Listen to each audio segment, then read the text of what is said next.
Saya akan menunjukkan kepada Anda bagaimana menurunkan tekanan darah Anda dalam hitungan menit dan ini sepenuhnya gratis. Sebenarnya, saya akan menunjukkan dua metode yang berbeda kepada Anda. Begini caranya.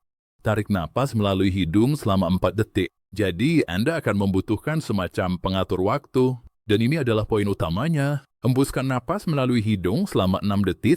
Tarik napas selama 4 detik, hembuskan napas dengan sangat perlahan selama 6 detik. Lakuin ini bolak-balik selama beberapa menit. Sekarang akan sangat bagus jika Anda punya alat pengukur tekanan darah untuk mengukurnya, karena tekanan darah Anda akan turun. Tensi Anda akan turun 3-5 poin. Tapi sebelumnya, inilah alasan teknik ini bekerja. Ini terkait erat dengan saraf vagus. Ini adalah saraf terpanjang di dalam tubuh. Saraf ini membentang dari batang otak Anda ke seluruh jantung dan berbagai organ, dan sebenarnya Anda bisa mengendalikan saraf vagus melalui pernafasan, terutama saat menghembuskan nafas. Saraf vagus paling aktif saat Anda menghembuskan napas.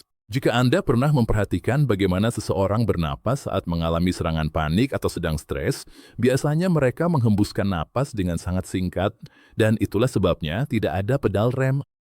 Dan teknik pernapasan ini juga bisa Anda gunakan saat sedang stres dan terutama saat mengalami serangan panik. Oke, teknik kedua sangat-sangat sederhana dan ini juga gratis.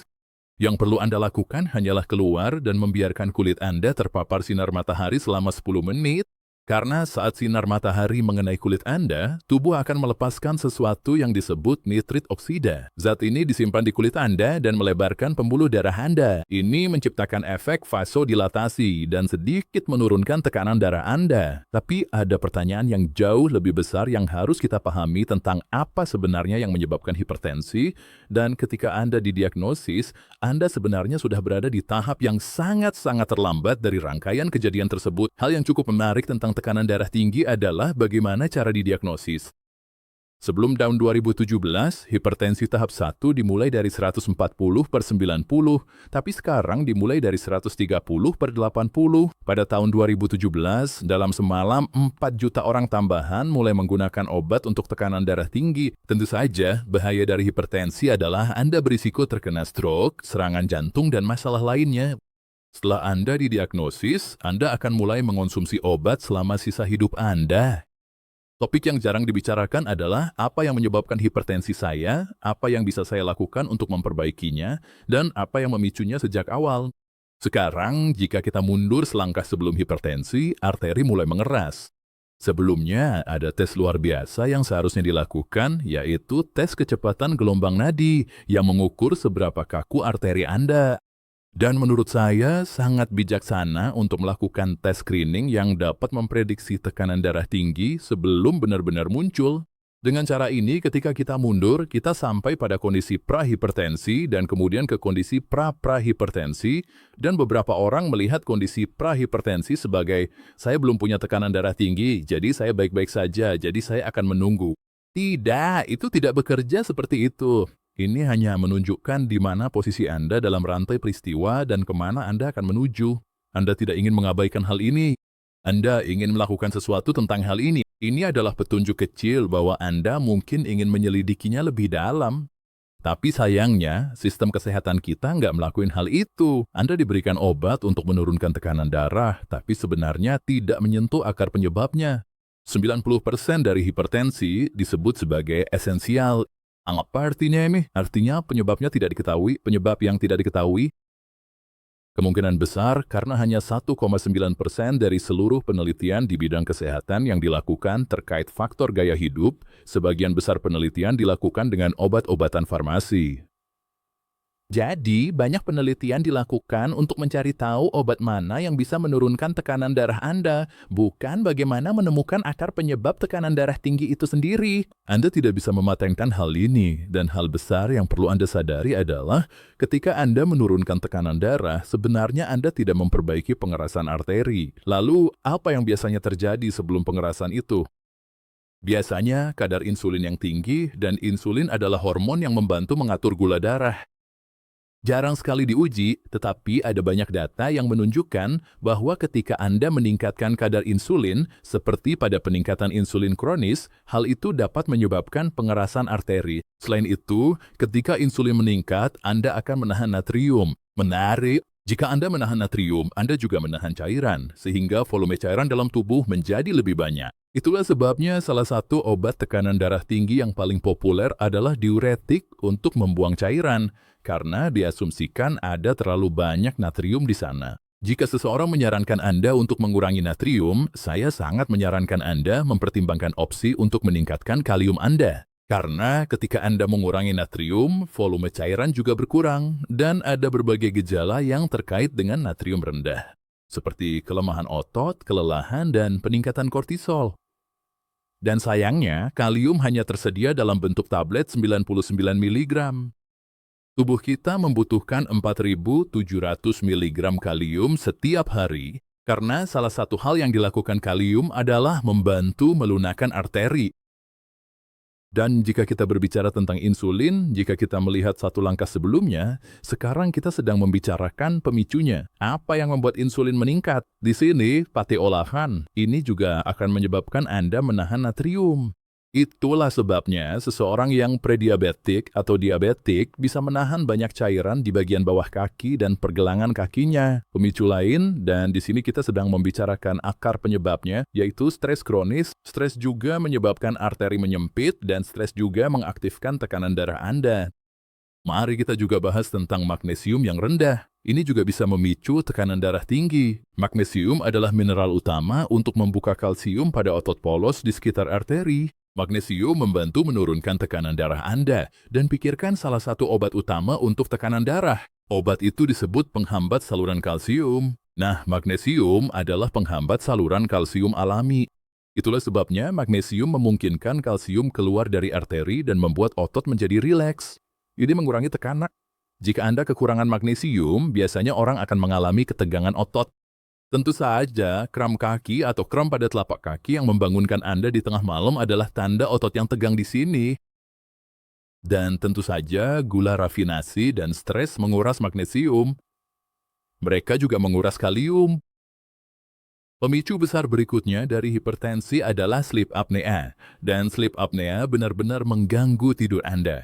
Hal ini juga mempengaruhi tekanan darah Anda. Orang-orang yang tidak bisa tidur nyenyak karena tidak bisa bernapas dengan baik, mereka memberikan tekanan besar pada sistem kardiovaskular.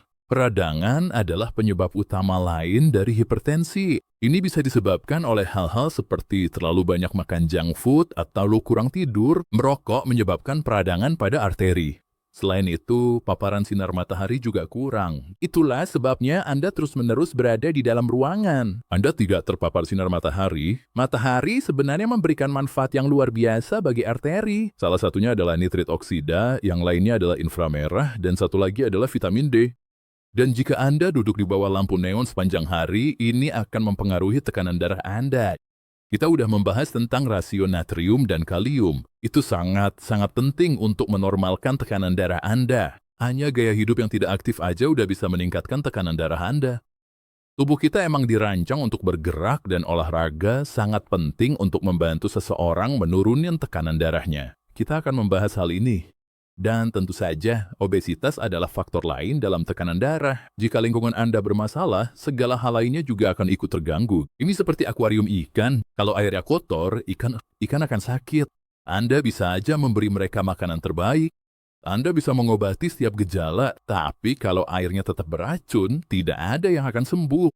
Tubuh bekerja dengan 10 sinyal seperti insulin, kortisol, peradangan, kualitas tidur, dan fungsi usus. Masing-masing mempengaruhi bagaimana perasaan Anda, tapi selalu ada satu sinyal yang lebih bermasalah dari yang lain. Dan jika itu tidak diperbaiki, semuanya akan tetap macet. Saya sudah menyiapkan tes gratis 2 menit untuk Anda yang akan menemukan hal itu. Tes ini akan memberitahu sinyal utama mana yang saat ini menahan tubuh Anda. Klik tautan di deskripsi, lakuin tesnya, dan berhentilah menebak-nebak. Sekarang, pertanyaan besarnya, salah satu hal non-obat yang bisa dilakukan seseorang untuk menurunkan tekanan darah adalah dengan menjalani diet DAS. Apa itu diet DASH? Intinya, kurangi makanan cepat saji dan perbanyak buah serta sayuran. Mereka juga menyarankan biji-bijian utuh, tapi saya tidak menyarankannya.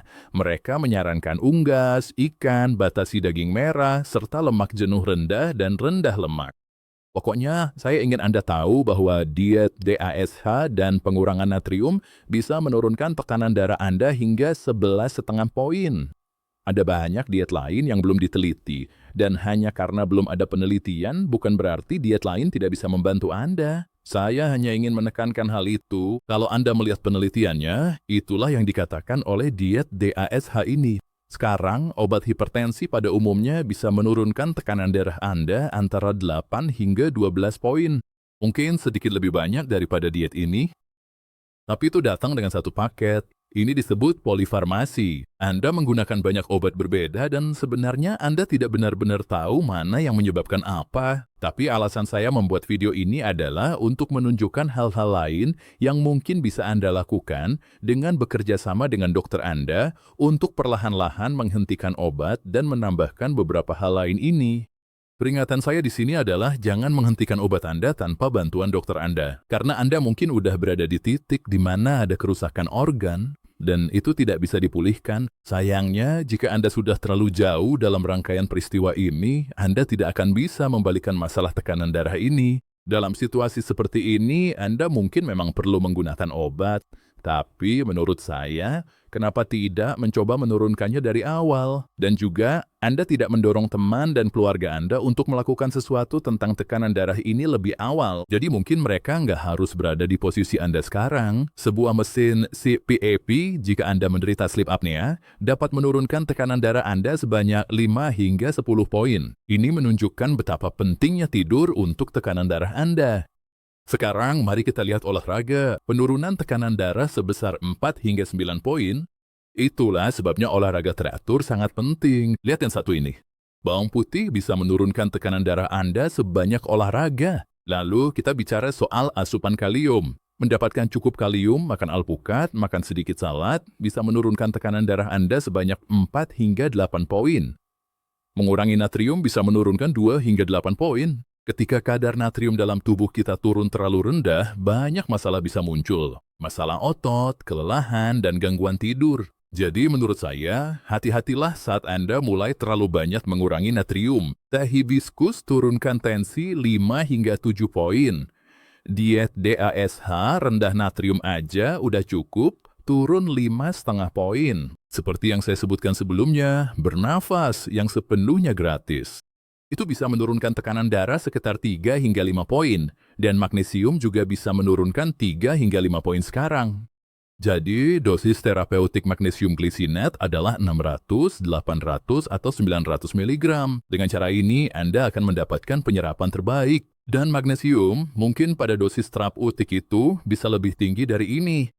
Dan tentu saja, sinar matahari hanya menurunkan beberapa poin aja, tapi setiap hal kecil tetap membantu. Dan menurut saya, pertanyaan besar yang sering ditanyakan orang adalah, apakah hipertensi bisa dibalik? Dalam beberapa kasus bisa, tapi sayangnya banyak orang tidak ditawari alternatif selain obat-obatan. Inilah yang kita bicarain di video ini. Tapi ada satu hal lagi. Saya rasa belum banyak penelitian tentang hal ini. Namun, penurunan besar pada peradangan, gula rafinasi, dan perbaikan pada sistem pembuluh darah Anda bisa terjadi. Hal itu adalah puasa intermittent.